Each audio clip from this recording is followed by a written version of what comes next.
આજે આપણે સામે બ્લેકબોર્ડમાં લખેલા શબ્દો કે છે આપત્તિ અને વ્યવસ્થાપન, એ સમજવાના છે. એ શબ્દો શું કહેવા માંગે છે? એ શબ્દ અહીં નહીં, શાળામાં નહીં, પણ સમગ્ર ગુજરાતમાં અને સમગ્ર છેક દિલ્હી લેવલ સુધીના જે શબ્દો આપત્તિ અને વ્યવસ્થાપન, જેમાં સરકાર પણ આપણને લોકોને જાગૃત કરવા માંગે છે, તો એ આજે આપણે તમામ ધોરણ 3 થી 8ના બાળકો આના વિશે સમજીશું. તો બે શબ્દોમાં પહેલો શબ્દ છે આપત્તિ. આપત્તિ એટલે આપણને ખબર પડે વેદના, કષ્ટ, દુઃખ, આફત, એના બધા પર્યાય શબ્દો છે. નથી કહેતા કે આપત્તિ આપણા ઉપર આવી ગઈ, દુઃખ આવી ગયું, સંકટ આવી ગયું.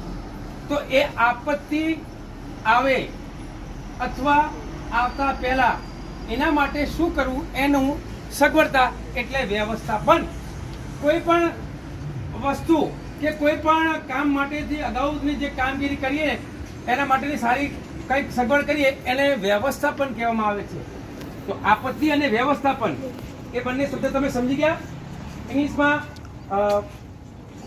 ડિઝાસ્ટર એન્ડ મેનેજમેન્ટ કહેવાય. શું કહેવાય?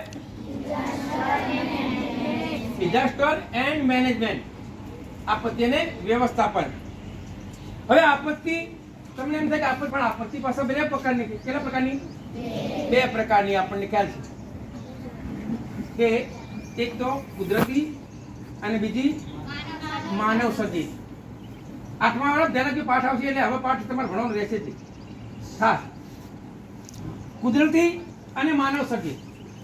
જે આપત્તિઓ કુદરત થકી આવે છે અથવા એના મૂળમાં કુદરત છે એવી આપત્તિને કુદરતી આપત્તિ કહેવામાં આવે છે. દાખલા તરીકે દાવાનળ. દાવાનળ એટલે જંગલમાં આપોઆપ લાગેલી આગ, એને દાવાનળ કહેવામાં આવે છે. ભૂકંપ એ પણ કુદરતી આપત્તિ છે. સુનામી એ પણ કુદરતી આપત્તિ છે. એ પછી જોઈએ તો વાવાઝોડું, વંટોળ એ બધું કુદરતી આપત્તિ છે. પૂર, અતિવૃષ્ટિ આ બધી કુદરતી આપત્તિ છે. સામે માનવ સર્જિત. તો માનવ સર્જિત આપત્તિ કોને? કે જેના મૂળમાં માનવ છે. ક્યાંક આગ લાગી, ઉદ્યોગમાં આગ લાગી, તો એ આગ લાગી કાંઈ ઓટોમેટિક નથી લાગી, પણ ક્યાંક કોઈ બીડી પીડી નાખી દીધી, એને ખબર ના આવે બીડી જલતી છે અને એમાંથી આગ લાગે, અકસ્માત થાય, બહુ તમે ભૂલ જાઓ એટલે એ અકસ્માત, હુલ્લડો, તોફાનો. તો આ બધી રહી એ કુદરતી સર્જિત માનવ સર્જિત આપત્તિ. હવે આ આપત્તિઓ આવે ત્યારે આપણે શું કરવું, શું ન કરવું, એના માટે સરકાર શું કરે છે એની થોડીક આપણે માહિતી લઈશું અને એના એકાદ બે ઉદાહરણ આપી પછી આપણે આગળની તમને સામે જે તમને વસ્તુ મળી છે એની સમજ આપીશું. ખાસ કરીને ચલો માની લો કે ભૂકંપ એ કુદરતી આપત્તિ. હું બંનેમાંથી એક આપત્તિ સમજાવીશ કે ભૂકંપ કુદરતી આપત્તિ. હવે ભૂકંપ આવે એ તો આપણને ખબર નથી કે ભૂકંપ ક્યારે આવવાનો. હા, હવે થોડીક આગાહી શક્ય થાય છે કે ભૂકંપ આવશે, પણ હજુ શ્યોર નથી. એમાં આપણે વિજ્ઞાન એટલા સુધી પહોંચ્યું કે આ 10 દાડા અગાઉ કે આપણે આજે આ જગ્યાએ ભૂકંપ આવવાનો જ છે એટલા બધા શ્યોર હજુ આપણે ટેકનોલોજીમાં માહિર થયા નથી. ક્યાંય હજુ આપણે ભારતમાં નહીં, ક્યાંય નથી. થોડી જેવી આગાહી શક્ય થાય છે, કારણ કે નીચે જે ભૂતલ છે એની જે આર્થિક બાબતો જે એની જે હલચલ છે એના ઉપરથી કહે કે કદાચ આજે અહીં ભૂકંપ આવી શકે છે, આવું કહી શકે છે. હવે ભૂકંપ આવે એ તો આપણને બધાને ખબર નથી, પણ ભૂકંપ આવે એટલે ભૂકંપમાં પહેલું શું થાય? આખી ધરતી હલે. ધરતી હલે, અંદર પેટાળમાં વાયુઓનું દબાણ, અને એના કારણે એ વાયુ બહાર આવવાની કોશિશ કરે અને એ અમુક ભૂકંપ નાના હોય કે જેના કારણે ધરતી જ હલે, કારણ કે વાયુ બહાર આવી શકે નહીં એટલે ધરતીને હલાવી દે. જ્યાં મુખ્ય કેન્દ્ર હોય એને ભૂકંપ કેન્દ્ર કહેવામાં આવે છે. જ્યાં આ શબ્દ તમે ધ્યાન રાખજો, જાન એટલે આપણા કોઈ પણ જીવ, માલ એટલે આપણા ભેંસું છે, ગાયું છે, આ બધું એમાં એને નુકસાન થાય એટલે જાનમાલને નુકસાન, આપણી જે ઘર વખરી છે એને નુકસાન થાય, એ બધી જે નુકસાની છે એને જાનમાલને હાનિ થઈ કહેવામાં આવે છે. તો ખબર પડી ગઈ આપણને.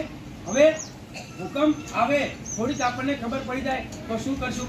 માની લો કઈ ભૂકંપ આવ્યો છે, આવ્યો નથી, આપણે દોડવાનું નથી, તો સૌથી પહેલા તો આપણે આ પતરા છે, તો માની લો કે આપણે આપણા સ્કૂલમાં છીએ, પેલી નવી બની સ્કૂલ છે, એ સ્કૂલમાં બેઠા છીએ અને ભૂકંપ આવ્યો 4-5 રિક્ટર સ્કેલ પર આવે ત્યારે ખાલી થોડીક આપણને ખબર હોય 5 સ્કેલ પર આવે છે, પછી વધારે આવે તો મોટું હલે, પણ 4 સ્કેલ. સરસ મજાની વાત કરી, સમજ્યા તમે?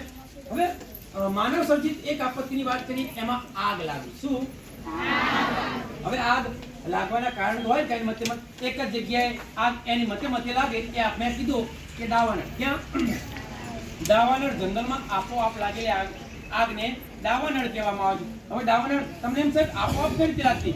તો સાગના પેલા ઝુંડ હોય, તમે જોજો સાગના દરેક ઘરે લાકડા હશે, આ લાકડી નથી હોતા, એ વાંસના નજીક અડીને હોય, નજીક એકદમ અડી. હવે એ વાંસ એકબીજા સાથે ઘસાઈને પવનના કારણે એટલે એમાંથી આગના તણખા જગે છે અને એ તણખા નીચે સૂકામાં પડે છે, એટલે આખા જંગલમાં આગ લાગે છે, એને દાવાનળ કહેવામાં આવે. હવે એ તો મોટી વાત થઈ, પણ આગ એટલે ઔદ્યોગિક આગ લાગી હોય, સ્કૂલમાં આપણે ભણતા હોય અને ક્યાંક નજીકમાં આગ લાગી ગઈ હોય, ક્યાંક થિયેટરમાં આગ લાગી હોય, કોકના ઘરમાં આગ લાગી હોય, આગના પાછળ કોઈ માનવ નો હાથ હોય એટલે આગ લાગે છે. હવે મોટી આગોની વાત નથી કરતા આપણે, મોટી આગોમાં તો પછી તમને વાત કરું, પણ જ્યારે હવે આપણે અહીં ભણીએ છીએ, આપણી સ્કૂલમાં ક્યાંક વાયરિંગ ક્યાંય ટચ થયું, આપણે જઈએ છીએ અને એમાંથી આગ લાગે, તો આગ લાગે ત્યારે તો પહેલું મેં તમને કીધું માનસિક રીતે તૈયાર રહેવાનું છે. આગ લાગે એટલે ત્યાંથી થોડાક દૂર જતા રહીશું આપણે. આપણા સ્કૂલના ધારો કે સ્ટાફમાં તમારા વર્ગમાં સાહેબ હોય તો એ તો હોય જ તે, પણ કદાચ ન હોય તો નજીકના આપણે જે રૂમમાં સાહેબ હોય એમને જાણ કરીએ કે સાહેબ અમારા રૂમમાં આગ લાગી છે. પહેલી વાત એ થઈ ગઈ. હવે આગ લાગ્યા પછી આગને બુઝાવવાની વાત છે, તો સૌથી પહેલી વાત કરીએ, નાની આગ હોય, નીચે આગ લાગી હોય તો હું વાત કરીશ, તમે બાકી સાહેબ તો જોઈએ આપણે કે નાની આગ લાગે ત્યારે સૌથી પહેલા આગને ઓલવવાના ઘણા સ્ત્રોતો છે. સૌથી પહેલો સ્ત્રોત તમને સમજાવીશ, ધ્યાન રાખજો.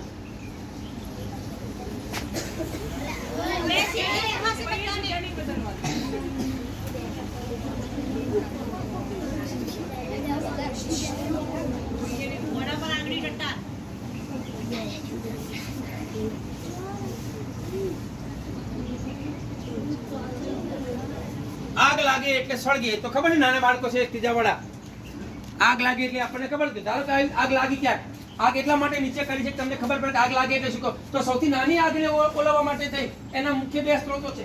એક, નજીકમાંથી જો આપણને ધૂળ મળી રહે, ક્યાંય રેત મળી રહે તો ડોલ ભરી એના ઉપર રેત નાખો એટલે એ નાની આગ ઓલવાઈ જાય છે.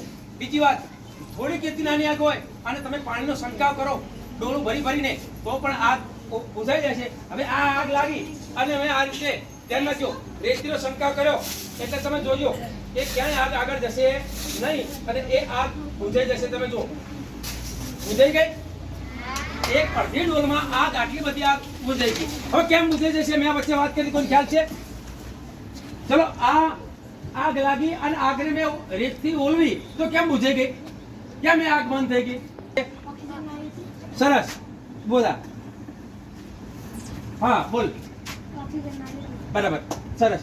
તો આગ લાગે અને આગને પ્રોત્સાહન આપવાનું કામ કોઈ કરતું એ ઓક્સિજન છે. કોણ છે? હવામાંનો ઓક્સિજન. આ આપણે અત્યારે ચારે બાજુ હવા ચાલુ છે અને હવામાંનો ઓક્સિજન છે આગને વધારે પ્રોત્સાહિત કરે છે. તો એને હવા મળતી બંધ થાય એટલા માટે એને આપણે ધૂળ નાખી દઈએ એટલે બુઝાઈ જાય, એને આગળની હવા મળતી નથી અને એ આગ ઓલવાઈ જાય છે. હવે આ નાની આગની વાત થઈ. થોડીક એથી મોટી આગ હોય તો આ જ્યારે આપણી શાળામાં, દરેક શાળામાં સરકાર તરફથી આ અગ્નિશામક યંત્રો આપવામાં આવેલા છે. અગ્નિશામક યંત્રો આપણા બેન આચાર્યશ્રીબેન હમણાં જ આ જૂન મહિનામાં આવા 3 ભરાયા છે. હવે આમાં 2 પ્રકારના છે. કેટલા પ્રકારના છે?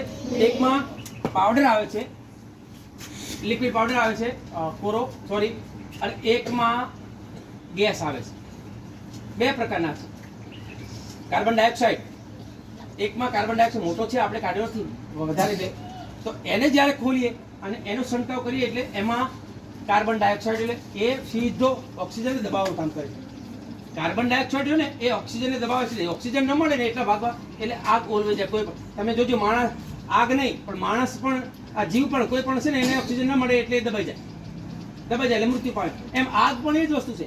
એટલે અગ્નિને દબાવવા માટે થઈ એને ઓક્સિજન મળતો બંધ કરી દો એટલે તમારે ધારો કે ત્યાં શોર્ટ આવે છે, આથી વાયર જાય છે, તો આ બાટલો કહીએ, શું કહીએ આને સાહેબ?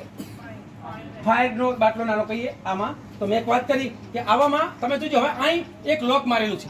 જ્યારે આગ લાગે ત્યારે પહેલી તો આ જે દોરી છે એને ખેંચીને તોડી નાખો, અને આ જે આ ટેચી છે આને ખેંચી લો ને એટલે આ તરફ ખુલ્લું થઈ જાય. આ ખુલ્લું થઈ જાય પછી તમારે આ કાઢ લેવાની છે, આ કાઢ લેવાની છે. હું નથી તોડતો કારણ કે આપણે હજુ આને એક્સપાયર નથી થઈ, એટલે આપણે ખોટું આ વગર આગે આને ભરાવાના 2000 રૂપિયા થાય છે. એટલે આપણે એવા કોઈ ભરવાના 2000 ખર્ચવા નથી. હવે આ રીતે પકડી પહેલા સૌ પ્રથમ શું કરવાનું છે? આને આ કાઢ નાખવાની છે. આ પીળા કલરની દોરી દેખાય ને તમે, એને કાતરથી કાઢી નાખવાની છે. પછી તમને દેખાય છે ગોળ કળી, એને ખેંચી નાખવાની છે. ખેંચી નાખો એટલે ફ્રી થઈ જાય. ફ્રી થઈ જાય પછી આને પકડો, બરાબર મજબૂત પકડજો, યાદ રાખજો. નકર આની દબાણ એટલું હોય છે ને તમને પાછા રાખી દે દબાણ. પછી આ તમે દબાવો અને આ રીતે છંટકાવ કરો એટલે આમાંથી સીધો કાર્બન ડાયોક્સાઇડ વાયુ હશે તો વાયુ નીકળશે, નકર પેલો સફેદ કલરનો એક પાવડર નીકળશે, અને એના કારણે એ આગ